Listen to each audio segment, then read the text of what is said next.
Hello, my name is Emily Benjamin. We're currently in rehearsals for Bronco Billy the musical, and I'm playing the role of Antoinette Lily. She is an heiress who goes on the run from her stepmother after a plot unfurls that means that she is inheriting a lot of money, which the stepmother wants after her dad has died. And she coincides with a group of traveling performers known as Bronco Billy's Wild West show, headed up by Bronco Billy himself. She needs to get out of town. Billy needs a new assistant. And so their worlds sort of come crashing together. She's not honest about who she is because she can't trust anyone. So they sort of go on this journey of discovery, and sort of she figures out what she wants from life. She's sort of been floating around unsure what to do. She's lived this life of privilege. She's never had like a dream that she needed to follow or gun for. And then all of a sudden she's sort of on her own in the world, sort of trying to figure out what she wants, why she wants it, if she wants the life that she's always had, if she wants something different. And also sort of learning a lot about herself and who she is and what it is to be a performer and be a dreamer in this world. So yeah, I think that sort of sums up who Antoinette is when we meet her then. And then going back to kind of your beginnings, really, what kind of attracted you to want to be a performer, and where did that love of performing come from? Oh, that's such a nice question. I have always sung since I was a very small person in the valleys in Wales, where I'm from. And my dad was always sort of a quite performative person. He was a rugby player, but he also used to sort of sing a lot. And we've always had music in the house. And then when I was about, I think, 6, my mum was like, right, there's this thing called Stagecoach. Do you want to go? Because I think she just wanted to get me out of the house because I was very loud. And so ever since then, really, it's been something in my life that I've just never questioned for a second that it was what I wanted to do. And I didn't realize how lucky I was in that respect to sort of know from a very young age that all I wanted to do was sort of dance and sing and pretend to be other people and play dress up. And yeah, this show really does feel like the culmination of sort of childhood dreams of what I thought being in a musical would be like. There's so much excitement in it. There's, you know, the big dance numbers, there's the romance, there's the like murder plot, there's the drama.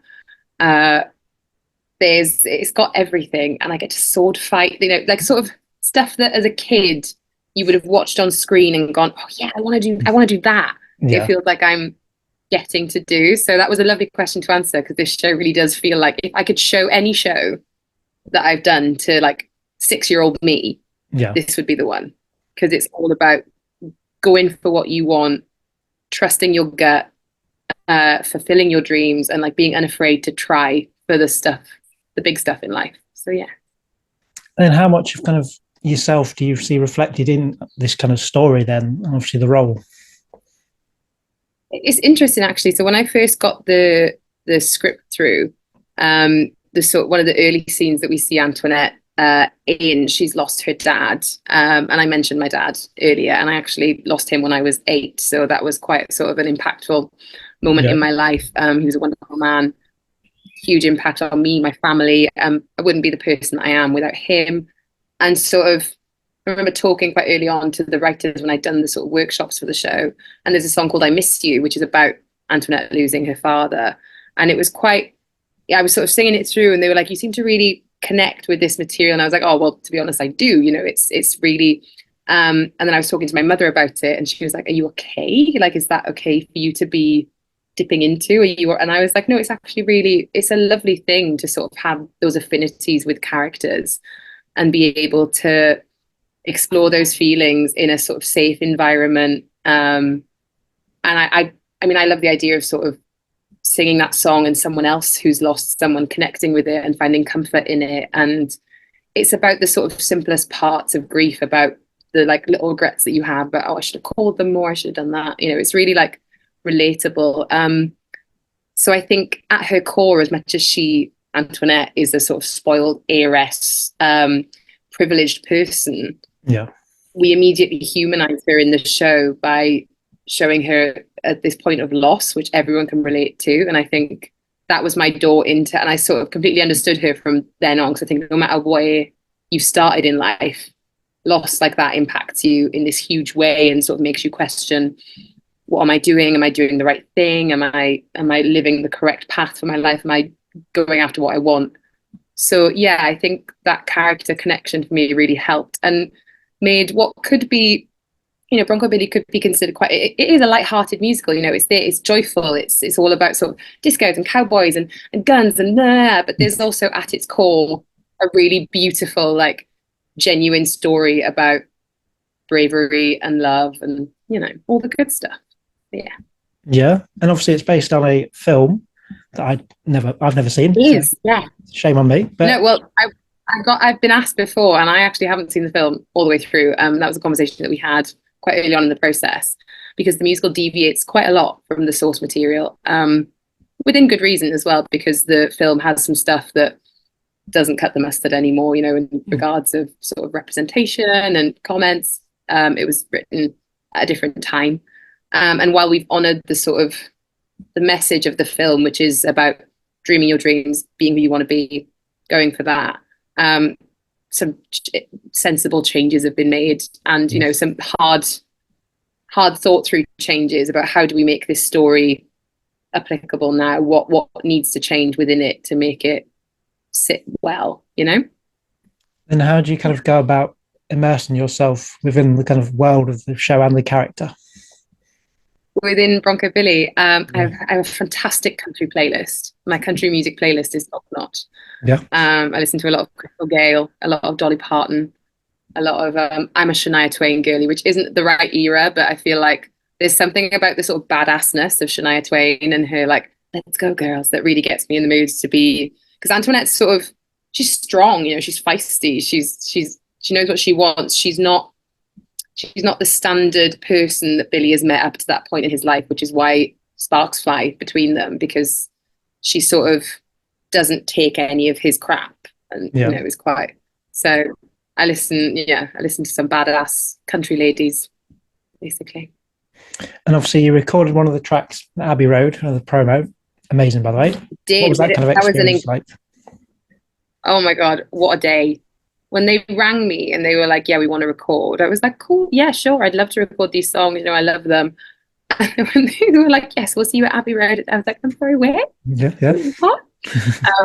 It was really surreal, and it was a wonderful day. And I truly do love this music. I think it's really, like, well written. They are earworms. They get in your head and they stay there. Yeah. Can't say anything but lovely things about the whole writing team, the music department, all looked after me that day, and we slammed down some tracks at Abbey Road, which is a tick off the old bucket list for me, frankly. Yes.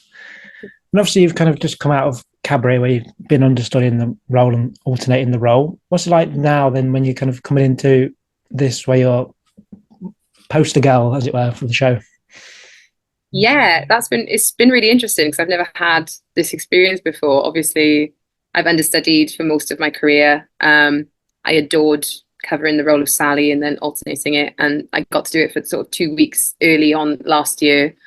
And yeah, the opportunity to really sort of own something and be part of the creative process and be part of the conversations of who this character is and why she's making the decisions that she is. And our writing team are awesome. They're so open to, like, it's that classic thing of in a writer room, if you're going, oh yeah, can this line be this way around, just because I feel like the way that I'm saying that is this, and those having your opinion heard and trusted. Not that it wasn't when you're an understudy, but your job is different. Your job is to perform a role that someone else creates, and you can interpret it, and it can be your own version of it, but there are beats that you have to hit that have been decided by someone else and directed accordingly. And so the opportunity to make those beats has been joyful. I've absolutely loved it. And I hope I get to do it again, because I'm sure you will. The good stuff. You will. But my friend Elle has sent a few questions, because she's a massive fan of yours. And she's got a sentiment. Some of them are a bit random. We'll get to them in a bit. That's all good. She says, What kind of similarities or differences do you kind of see in Antoinette and then Sally Bowles? Oh, that's so interesting. Okay. A weird similarity is that they are both skilled liars, I would say. That they both um, loose with the truth then. But Antoinette, because she has to be, because she's terrified for her life, and Sally, because she naturally, I think, just sort of creates fiction. Um, but this sort of chameleoning that they're both able to do, I hadn't thought of that before, but that's sort of just occurred to me now. Yeah. Background wise, I'd say they're from very different backgrounds in life. I mean, there are lots of different opinions on where Sally Bowles came from, but I always sort of played her as a person that wasn't necessarily from the right side of the tracks, but pretended to be. Whereas Antoinette's the opposite. She's a person who has grown up very rich, who is pretending to be someone that she very much isn't, and is struggling to do so, is struggling to sort of remove those trappings of privilege from herself. Uh, uh, they both have a bit of spice when it comes to the old romance, I suppose. Like they're quite, they know what they want and they go for it with regards to men. So that's a similarity, which is also similar to me, but regards to anyone. And then differences wise, it's they're actually one more similarity that they can both be silly, which I love. I love playing characters that have the ability to be a bit kooky and weird on stage. Sally with her sort of eccentricities, and Antoinette because of the situation that she's in and the world that she finds herself in. There's sort of ample opportunity for both of them to be like, what? And there's a bit of sort of kooky energy that I enjoy, that I think I really unlocked when getting to do Cabaret, that I was like, oh, I can be utterly stupid on this stage and that's okay because I'm in a space that allows me to do that. Sorry, that was a very long answer. Is that okay? No, that's all good. And obviously you're playing it at the Charing Cross Theatre, which is a lovely kind of intimate venue. How much are you kind of looking forward to playing a venue that kind of size where you can be intimate, like Cabaret, I suppose, where you kind of are that intimate space? Yeah. Yeah, it's nice. I always prefer it. I love being able to see audience reaction. I like being able to connect with audience members. I'm looking forward to the first week. I've got a busload of 60 people from the valleys in Wales come in to watch me on the 20th. So I will be able to see my family members in the audience, which will be lovely and probably terrifying. But no, it's great. And you get to form real relationships with the audience in those kind of venues. I'm excited. I think it'll be good. Yes. And then again, a couple of friends have asked me to ask kind of just how do you generally reflect on the Cabaret experience? I work at the Curve, and my receptionist said to me today it was one of the best performances they've ever seen live, you Gev. So. Oh, that's a really lovely, lovely thing to hear. It was a joy, that job. It gave me a completely different outlook on what I thought I was capable of on stage. Which is a gift. And it was due to both the caliber of the piece, which obviously is just an incredible musical, but also the people creating it and the environment that was made in the rehearsal room. I think to make any kind of good work, there has to be safety, security, and joy and fun in the room. And that was what happened with Cabaret. And I was surrounded by an insane caliber of people. Much like now, I think I've been very lucky in my career where I've been in these rooms where you are able to push yourself beyond what you thought you were capable of, because there are people in the room going, of course you can do that. What, and then you don't question it. Yeah. So it's being bolstered up by everyone else. So sorry, what was the original? I've deviated from the original question. The original question was, what did I get from Cabaret? Like a new layer of confidence, I guess, then in being myself, and that being myself was enough, and that within the right show, that would always be the best that I could give would be me. If that makes sense. That seems convoluted, but yeah. No, That makes sense. And obviously, you've been in new musicals like Bat Out of Hell. Obviously, Cabaret was the kind of new production when you opened it, and obviously Yeah. now kind of this one. Is it kind of what's that like getting to be in that creative process? I know you've kind of mentioned it Like already. yeah, the newness, it's all about that. It's all about the creativity in the room and people saying yes and people going, oh, what if? And Yeah, oh, and it depends on what the show is. I mean, Bat Out of Hell was a completely different beast. We had a huge rehearsal process. It was a long, it had like 15 different versions by the time we opened in the yeah, Dominion.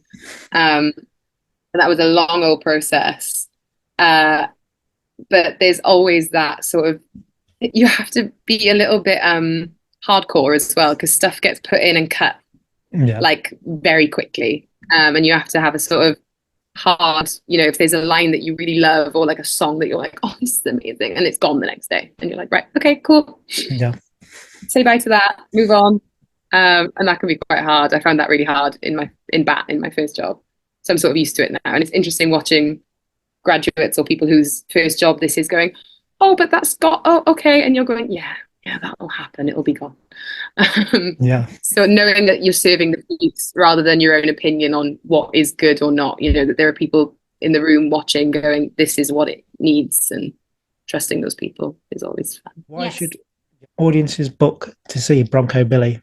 What's the big selling point other than yourself? I think I think audiences should book to see Bronco Billy because it is a show that promotes joy, laughter, and pursuing your dreams and being whoever you want to be in a world that sometimes is telling you that that's not okay. It's a story that has been told before, but never quite in this way. And I think it's an incredible cast, and you will leave happy, hopefully. Yeah. Amazing.